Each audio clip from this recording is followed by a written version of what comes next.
Salut tout le monde, donc aujourd'hui je vous fais une vidéo tag qui a été faite par Horses, qui a été reprise par Moustache.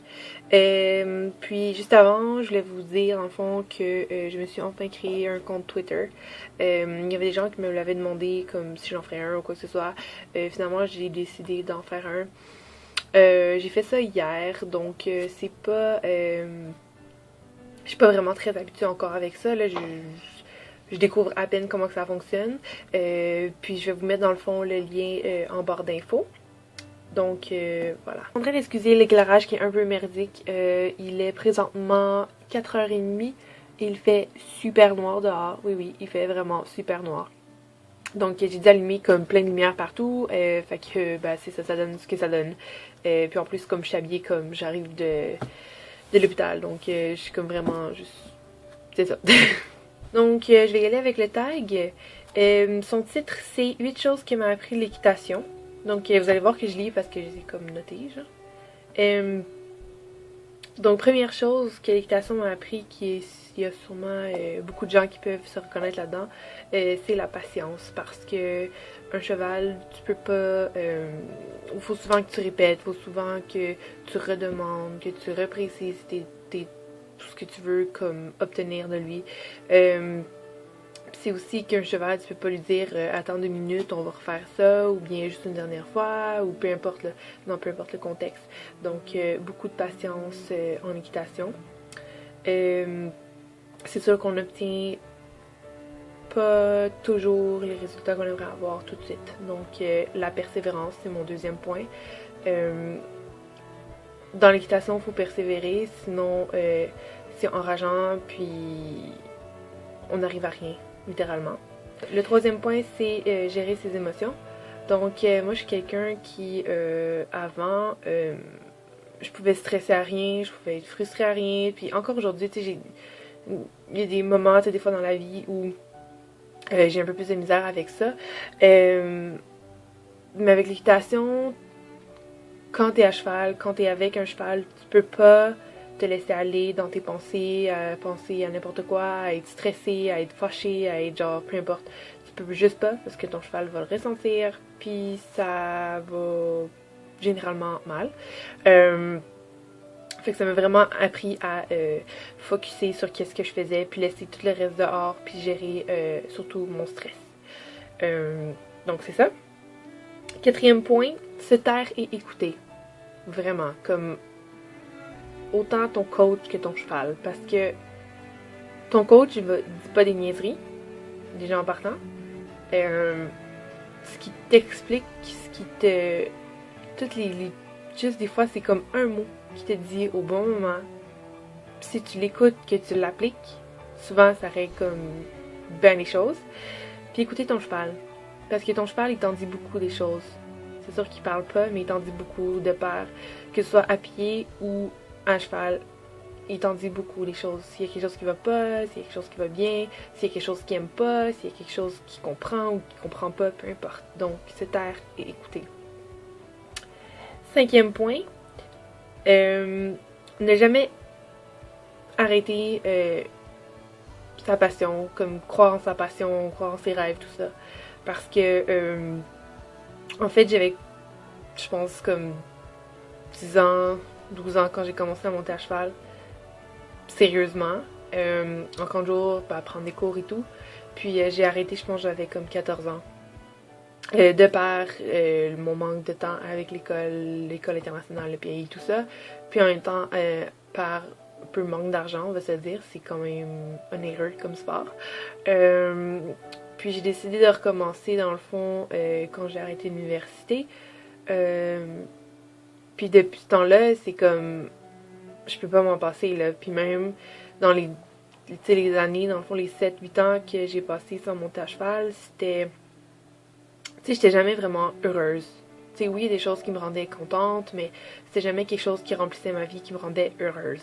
Maintenant, avec l'équitation, comme... Même si, mettons, l'hiver, j'y vais comme une fois ou maximum 2 fois semaine, il reste que comme, tu sais, ça me donne un but à me rendre à mon cours le samedi ou dans la semaine, peu importe. Ça me donne quelque chose à faire. Puis, c'est quelque chose que j'ai toujours aimé. Je pense que j'avais 2 ans puis j'aimais ça les chevaux.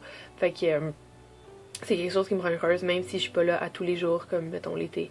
Puis en même temps des fois je vais travailler un peu à l'écurie, je vais aider pour faire des crinières, je vais aider pour faire plein d'affaires. Puis ça me rend heureuse.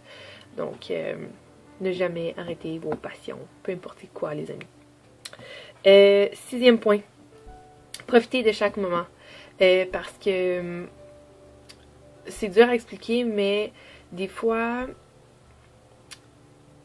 ça peut être comme un moment de 5 secondes, ça peut être un moment d'une journée, ça peut être peu importe. Mais les chevaux, des fois, il y a des choses que autant à pied qu'à cheval, là, mais mettons, je sais pas, tu peux demander quelque chose, puis il va l'exécuter à la perfection, puis ce moment-là, ça arrivera peut-être pas comme à nouveau exactement comme ça. Même chose, tu sais, ça peut être quand tu vas le porter au champ, il arrive quelque chose de loufoque, ou juste, tu sais, des fois, juste être paisible, c'est calme, c'est beau, c'est juste profiter de chaque moment. 7e point,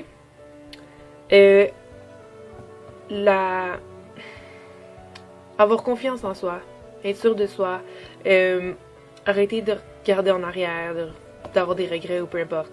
Parce que ça rejoint un peu le point de mettre ses émotions de côté.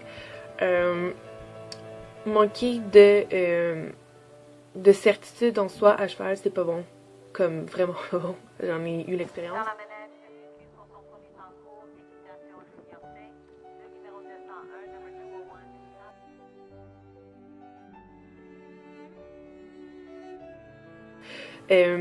Comme prendre des décisions, be the boss, décide de qu'est-ce que tu veux faire, sois fier de qu'est-ce que tu as fait.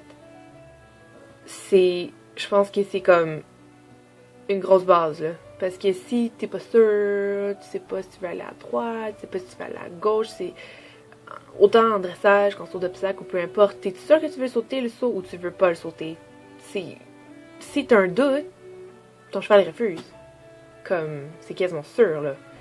Fait que, vraiment, avoir une bonne certitude en soi, avoir une certaine fierté de qu'est-ce que tu fais. Puis c'est ça. Le 8e point vient un peu rejoindre ce point-là de certitude en soi. Donc, c'est l'humilité. Rares sont les cavaliers qui sont jamais tombés. Rares sont les cavaliers qui se sont jamais trompés. Des fois, ça peut être des choses ridicules. Des fois, ça peut être assez mauvais comme situation.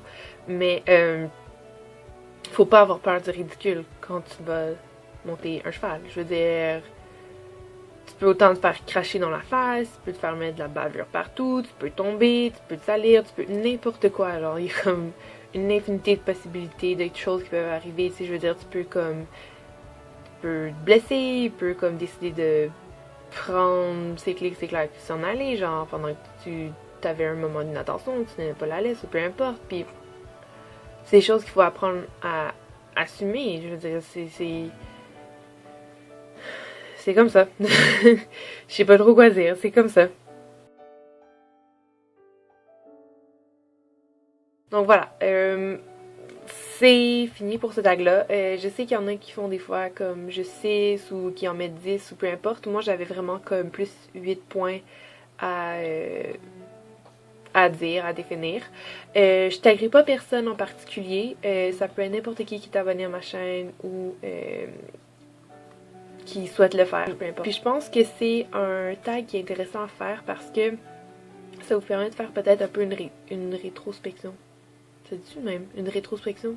En tout cas, une introspection. Bref, ça vous permet de vous questionner un peu, de voir un peu votre évolution, qu'est-ce que ça vous a amené, tout ça. Je trouve ça vraiment, vraiment intéressant comme tag. Tu sais, c'est pas juste genre, quels sont mon nombre de tapis puis mon les couleurs, là. C'est vraiment, vraiment quelque chose de plus profond, je trouve. Donc, voilà. Alors, si vous avez Twitter, que ça vous tente de m'ajouter, je peux vous ajouter aussi. Allez-y, envoyez-moi vos invitations, vos messages, peu importe. Naturellement, j'ai aussi mon Facebook qui est ouvert à tous. Vous pouvez aussi m'envoyer des messages via YouTube. Ça ne me dérange vraiment pas. J'essaie toujours de répondre à vos questions. J'essaie discuter avec vous, si vous avez des conseils à demander, si j'ai des conseils à vous demander, peu importe. Allez-y, c'est libre.